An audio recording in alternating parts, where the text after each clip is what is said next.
Change your words and you change your world. Literally, if you change your words, you can change your world. Our words have power. Our words have a lot of power. And it's a pity that many of us do not know how to make the most of this power.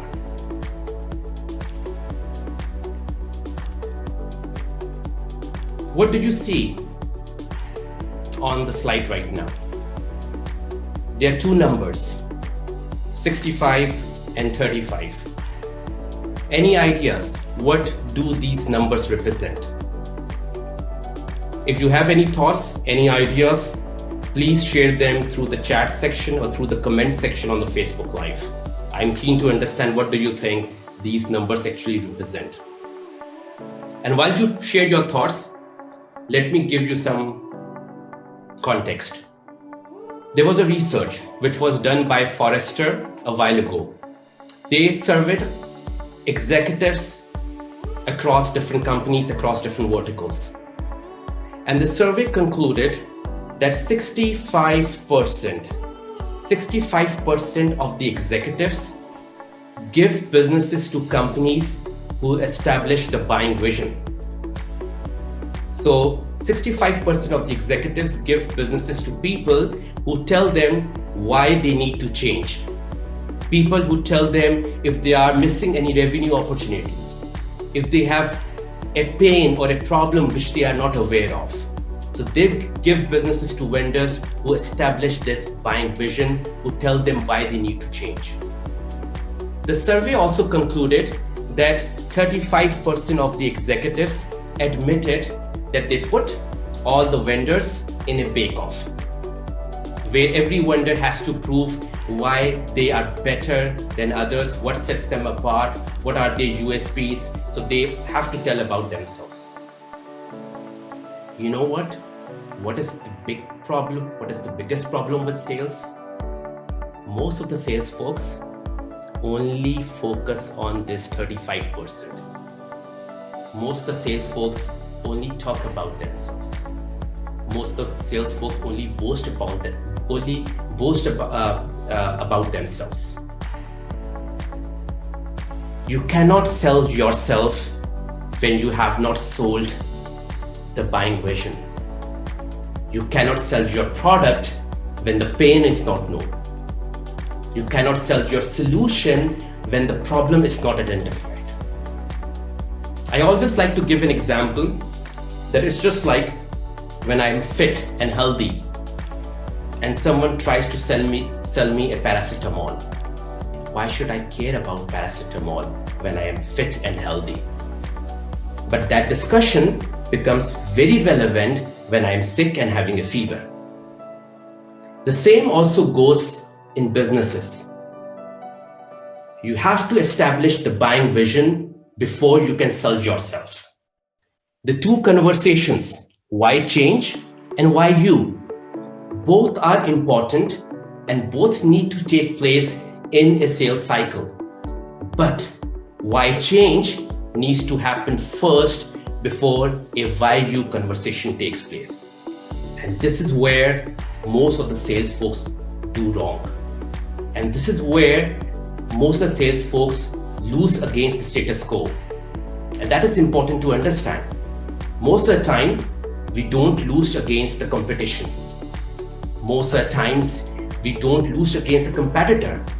Most of the time, we lose against a customer doing nothing, customer maintaining the status quo. Why? Because the buying vision has not been established and salespeople only talk about themselves.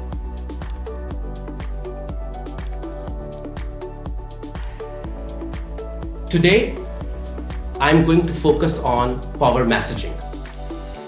What is power messaging? Power messaging is a unique selling skill.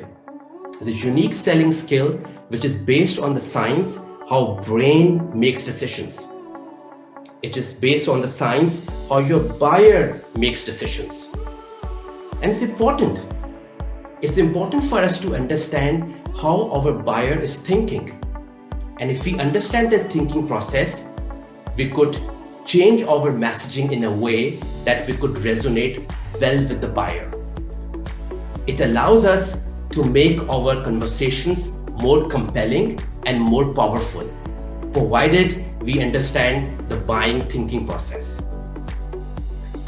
It's also important to understand that this power messaging is built on the principles of human psychology and how a human decision process works.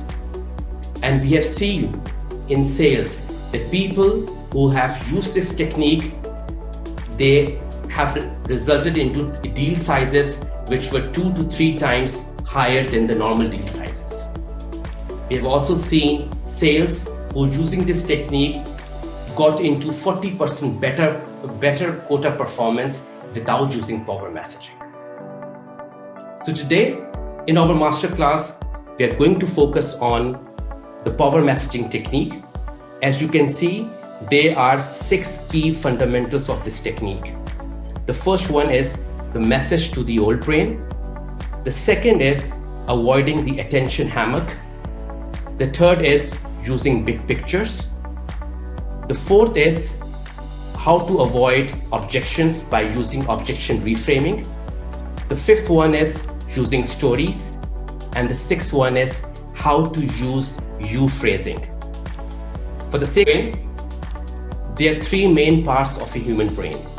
As you can see on this slide, there is a new brain, which is also known as neocortex. Then there is a middle brain, which we are not going to discuss today. And then there is an old brain. So the new brain, which is also known as neocortex, is the computer. It's the analytical part of the brain. That's the brain where all the facts, all the logics are residing.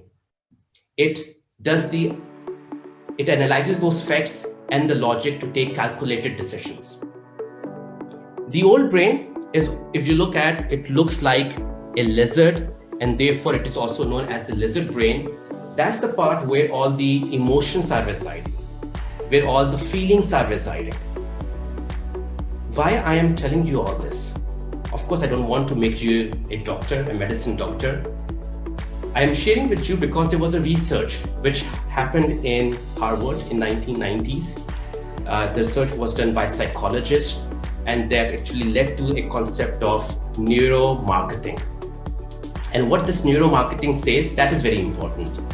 It says that 95% of the people take a decision based on an emotion, based on a feeling, and they justify that decision or that emotion using facts or using logic. That's quite interesting, because I always used to think that I am always taking decisions based on facts and logic. But the research says no, 95% of the people take a decision based on emotion and based on a feeling.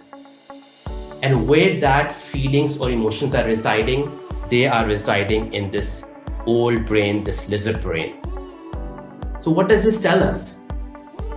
It tells us that we have to appeal to this old brain. We have to be appealing to the old brain of the buyer. And that is the most important thing that we have to remember. We have to be appealing, or we have to become appealing to the old brain, to the emotion old brain of our buyer. All the techniques that we are going to study today and in the follow-up session next week will revolve around this core concept that we have to message to the old brain so that we could resonate well and become appealing to the old brain. And how we could become appealing, there are different techniques that we are going to study today.